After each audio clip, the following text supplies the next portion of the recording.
Okay, hello English Lit students. This is PowerPoint lecture on Echo by Christina Rossetti. I've added to the front here some of the themes that this poem contains that can help you group poems together for revision and for thinking about in the exam. So we've got memory and death and loss. Can also add love, not divine love, human love in this one. Okay, so just think about the title Echo.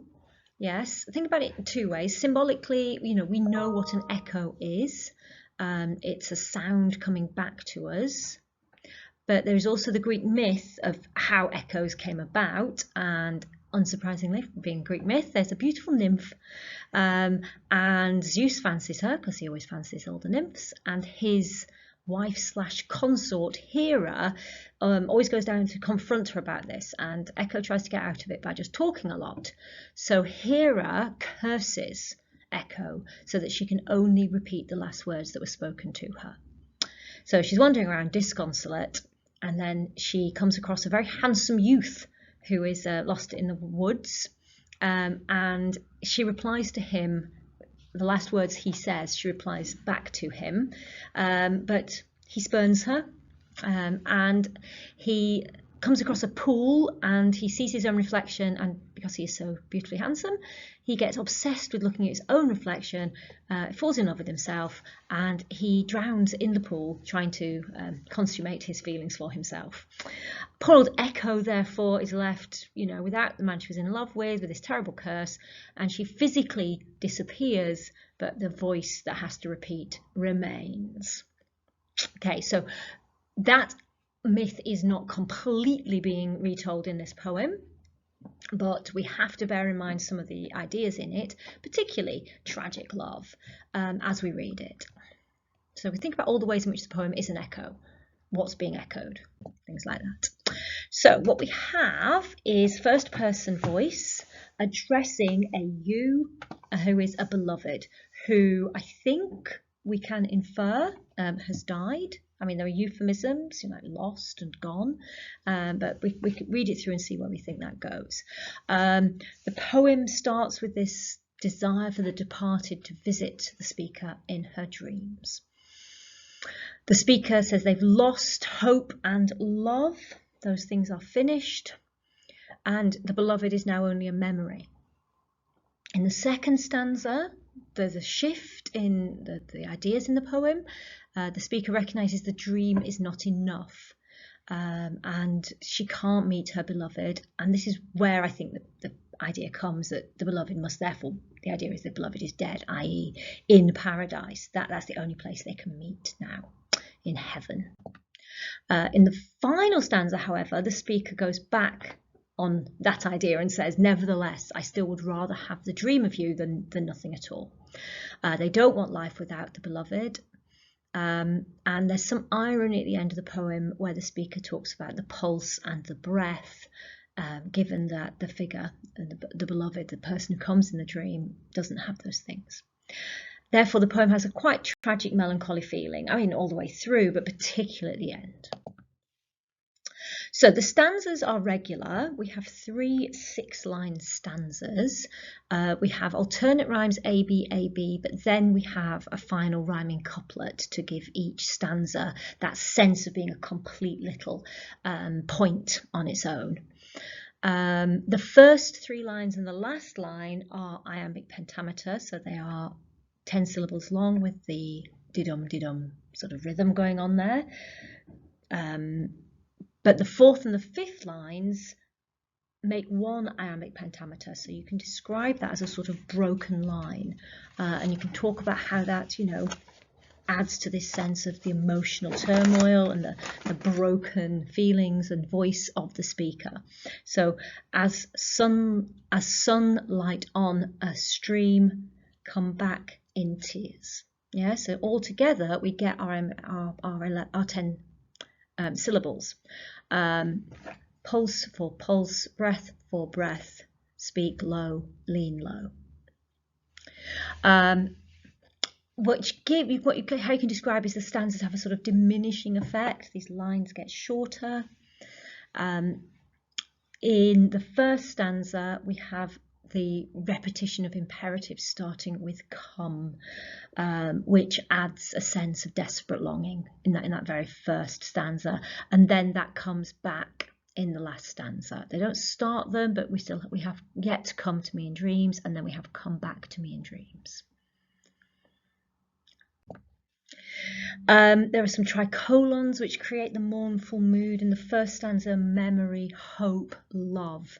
Yeah, those things sound pleasant until you remember she then says these are all finished. So that does build up that mournful sense. 5 clauses in the final 2 lines really slow the pace of the poem down. Speak low is one clause, lean low, as long ago, my love, how long ago. So remember, you don't comment on commas, don't comment on punctuation. What the punctuation shows you is that those are all little clauses.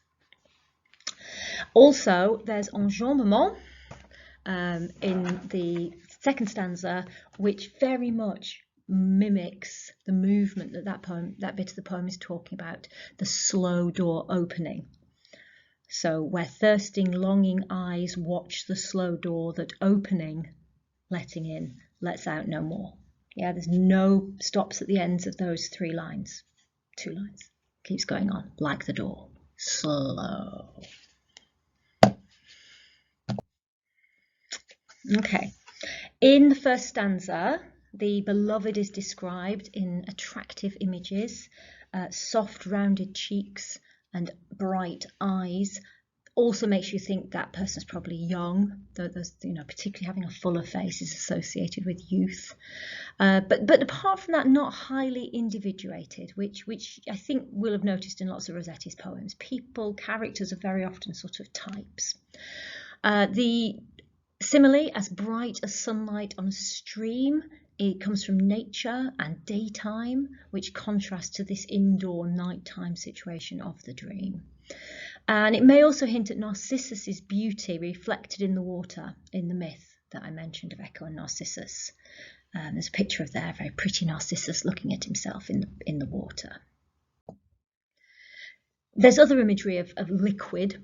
Yes, so the eyes as bright as sunlight on a stream introduces some watery imagery, which is continued into the second stanza. The souls in heaven are brimful of love. Okay, which is God is love and heaven is this divine place. But nevertheless, they have thirsting, longing eyes because they are looking for people they loved on earth to come to heaven.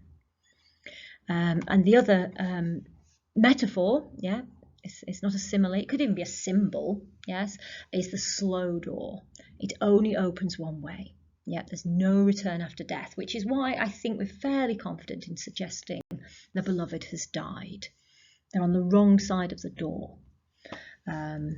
Opening, letting in, lets out no more. So he can never come back.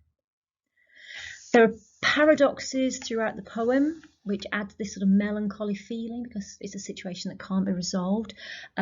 Talks about dreams having a speaking silence. Yeah, come in the speaking silence of a dream. Remembering Echo as well, I think it's quite interesting that she became nothing but a voice. And then the final stanza, we've got, I may live my very life again, though cold in death. Okay, so we've got life and death there. Repetition of sweet in the second stanza is modified. So first, the dream is sweet, but then it's too sweet, and then it's too bittersweet. So it keeps adding modifiers to it, and that changes the tone and it's like a turn. Do not use the word volta because it's not a sonnet, but it is a turn in the poem, a change in the poem to think, oh, the dream isn't good enough, or the dream's a problem. There's lots of religious diction in that second stanza, paradise obviously, but also souls, and even using that kind of archaic word abide, yeah, for where souls live. That's very famous from a Victorian hymn, Abide with Me. The final stanza changes to more romantic, even erotic diction. Yeah, if someone's so close that you can feel their pulse, and you can, their breath is close to you, that is very close. And speak low, lean low. Yeah, that's a quite, you know, I don't know, what's a word between romantic and erotic? I don't know, but it's definitely a sort of physical heterosexual love thing that's going on there. And finally calls the addressee my love. Yeah, my love in the final line. And that's undercut by the repetition of as long ago, my love, how long ago. Oh, it's sad. Sibilance in the first stanza creates an appropriately quiet and slow mood for nighttime, for dreaming. A silence of the night, speaking silence of a dream, soft cheeks, eyes, sunlight, stream. Yeah, lots of S's. The short penultimate line often changes the pace, especially in the second and third stanzas. Watch the slow door, speak low, lean low. There are 4 O sounds in the final 2 lines. There's internal as well as end rhyme, really slowing the pace down. I've mentioned how many clauses there are as well, but the sound is also doing that.